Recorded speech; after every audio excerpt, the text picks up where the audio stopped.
تین صفتوں کا حوالہ دے کر اللہ تبارک و تعالیٰ تلقین فرما رہے ہیں کہ تم یہ کہو کہ میں پناہ مانگتا ہوں اس ذات کی جو سارے انسانوں کی پروردگار ہے، سارے انسانوں کی بادشاہ ہے، سارے انسانوں کی معبود ہے۔ پناہ کس سے مانگتا ہوں؟ من شر الوسواس الخناس، اس شیطان کے شر سے جو وسوسے ڈال کر پیچھے ہٹ جاتا ہے۔ یہ صفت بیان کی ہے شیطان کی، اور حدیث میں اس کی تفصیل آئی ہے۔ حدیث میں تفصیل یہ آئی ہے کہ شیطان جو ہے یہ ہر انسان کے ساتھ لگا ہوا ہے، اور اس طرح لگا ہوا ہے کہ وقتاً فوقتاً جہاں اس کو موقع ملتا ہے انسان کو گناہ پر آمادہ کرتا رہتا ہے۔ یہ گناہ کر لو، وہ گناہ کر لو، کوئی نامحرم سامنے آیا، کوئی چہرہ سامنے نظر آیا تو وہ دل میں وسوسہ ڈالتا ہے کہ اس کو دیکھ کر لذت لے لو، کوئی بات کسی کی نکلی تو اس کے دل میں ڈالتا ہے کہ غیبت کر لو، کوئی موقع آیا تو دل میں ڈالتا ہے کہ جھوٹ بول جاؤ، کوئی موقع آیا تو کہہ بھائی چلو نماز چھوڑ دو۔ غرض مختلف قسم کے گناہوں پر کا وسوسہ دل میں ڈالتا ہے۔ اب پیچھے ہٹ جانے کی کیا معنی؟ تو پیچھے ہٹ جاتا ہے، وسوسہ ڈال کے پیچھے ہٹ جاتا ہے۔ اس کے دو معنی ہیں۔ ایک معنی یہ ہے کہ یعنی وسوسہ ڈالتا تو ہے اور ترغیب دیتا ہے کہ بھائی فلاں گناہ کر لو، لیکن گناہ یہ دل میں ڈال کے آدمی کو اس غلط راستے پر لگا کر خود بھاگ جاتا ہے، یعنی اس کی ذمہ داری نہیں لیتا کہ بھائی میں نے تمہیں کہا تھا لہٰذا تمہارا عذاب میں بھگت لوں گا، نہیں، بس ایک غلط راستے پہ ڈال کے اور خود الگ ہو جائے گا اور انسان کو اسے مبتلا کر دے گا۔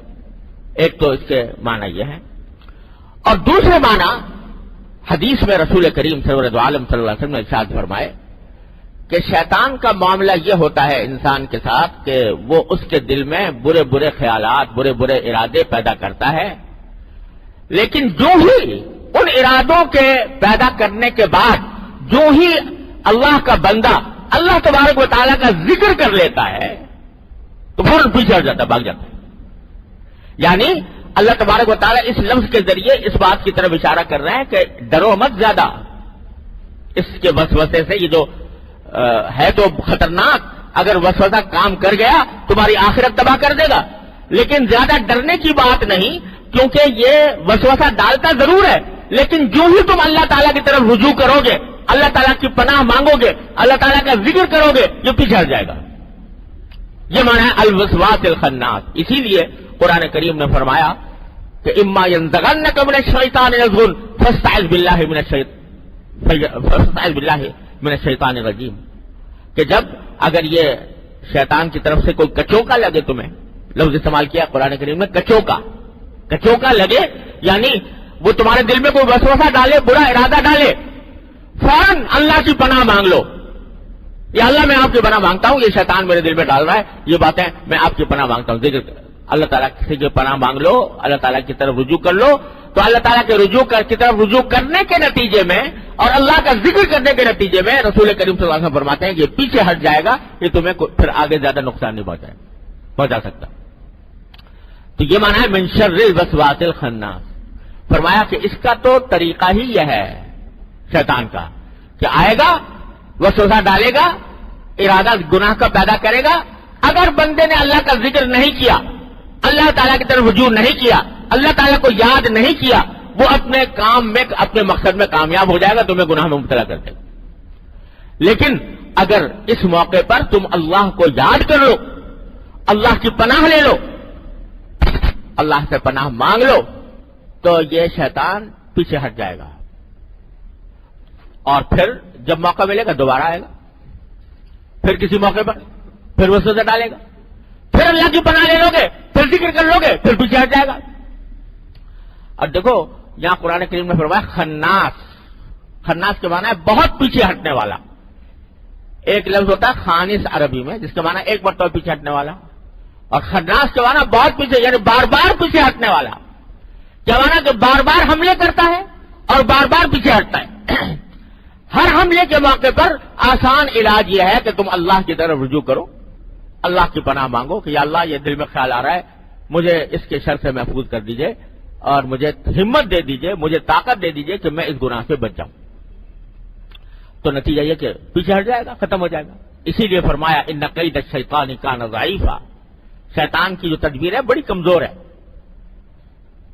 یہ مسلط تو رہتا ہے انسان کے اوپر، لیکن جہاں ذرا آدمی سانوٹا ہوا، یعنی ذرا جم گیا اس کے مقابلے پر، بیٹھ جاتا ہے، پھر وہ نقصان نہیں پہنچاتا. ان کید الشیطان کان ضعیفا، شیطان کا شر جو ہے بڑا کمزور ہے. دیکھو اللہ تبارک و تعالی کی حکمت اور رحمت سے یہ بات بعید ہے کہ وہ زہر پیدا کرے اور تریاق نہ بتائیں. اللہ تعالیٰ نے جو کوئی بیماری پیدا کی ہے اس کا علاج بھی پیدا کیا، جو کوئی زہر پیدا کیا ہے اس کا تریاق بھی پیدا کیا ہے. تو جب شیطان کو پیدا کیا، شیطان انسان کے لیے ایک زہر ہے، یہ شیطان انسان کے لیے ایک زہر ہے. تو اللہ تعالیٰ کی ذات سے یہ ممکن نہیں تھا، اس کی قدرت سے، اس کی رحمت سے، اس کی حکمت سے یہ ممکن نہیں تھا کہ وہ زہر تو پیدا کرے اور تریاق نہ پیدا کرے. اللہ تعالیٰ نے تو ہر ایک چیز کا تریاق پیدا کیا. میں ایک مرتبہ ایک سفر میں جا رہا تھا جنوبی افریقہ میں، کیپ ٹاؤن کے قریب. گاڑی میں سفر کر رہے تھے تو راستے میں ایک جگہ ایسی آئی کہ ذرا بڑی خوبصورت معلوم ہو رہی تھی، منظر بہت اچھا تھا. تو ہم نے کہا تھا تھوڑی دیر یہاں رک جائیں، تو تھوڑی دیر رک کے چلیں گے آگے. رکا تو قریب میں سامنے ایک درخت نظر آیا، ایک درخت، چھوٹا سا درخت تھا، جھاڑی جیسی، بڑی خوبصورت پتے اس کے، بہت خوبصورت، اور ایسے لگ رہا ہے جیسے مخمل کے کچھ پتے ہوتے ہیں اس طرح کے. تو میں اس کی طرف بڑھا اور اس کو ذرا ہاتھ لگانے، جنگلی پودا تھا، ہاتھ لگانے کا ارادہ کیا اس کو ذرا دیکھنے کے لیے کیسا ہے. تو میرے جو ساتھی تھے انہوں نے ایک دم سے مجھے بڑے زور سے روکا کہ مولانا قریب نہ جائیے اس کے. میں نے کہا بھائی کیوں؟ کہا کہ یہ ایسا پودا ہے کہ اس کے اوپر ہاتھ لگاؤ تو اس سے ایسی تکلیف ہوتی ہے جیسے بچھو کے کاٹنے کی ہوتی. اگر اس کو ہاتھ لگا لے انسان تو بچھو کے جیسے کاٹنے سے تکلیف ہوتی ہے، درد ہوتا ہے، اس طرح کی تکلیف ہوتی ہے اسے، تو اس لیے ہاتھ نہ لگائیے اس پر.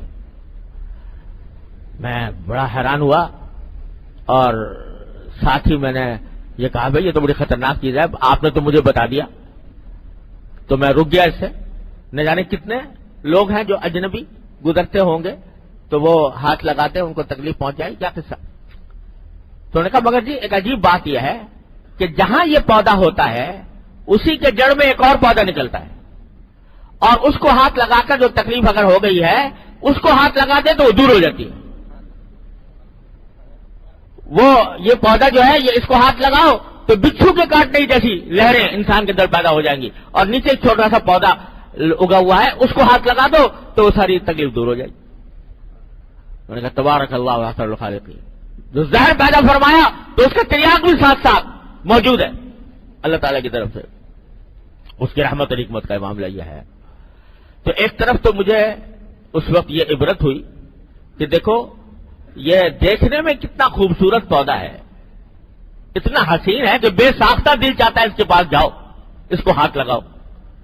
دیکھنے میں بڑا حسین ہے لیکن اتنا خطرناک اور اتنا زہریلا ہے کہ بچھو کے کاٹے جیسی لہریں اس سے پیدا ہو جاتی ہیں.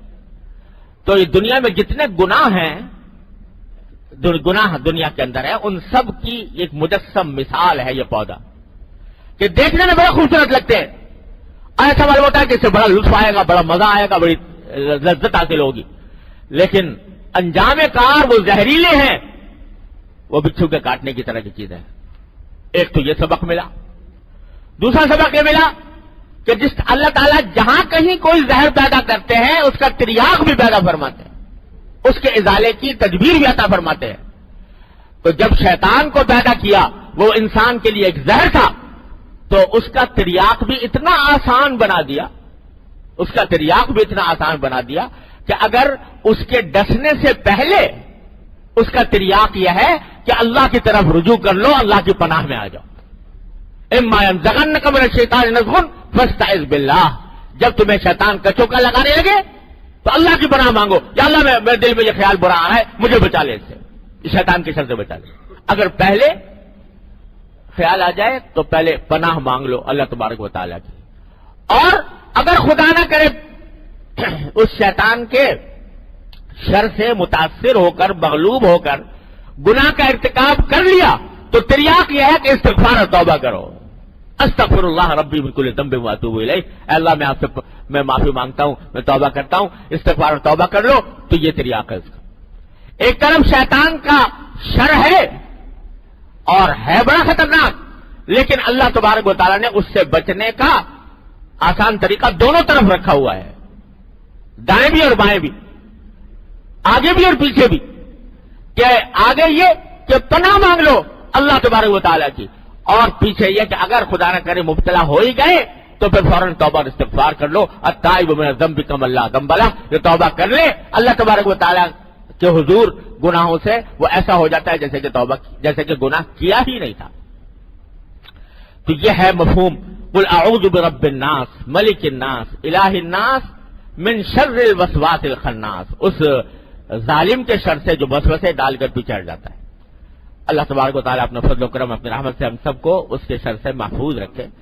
کچھ اور آیت سورت کا حصہ باقی ہے، انشاءاللہ اللہ تعالیٰ زندگی عطا فرمائی تو اگلے جمعے میں تکمیل کروں گا. وقت ختم ہو چکا ہے.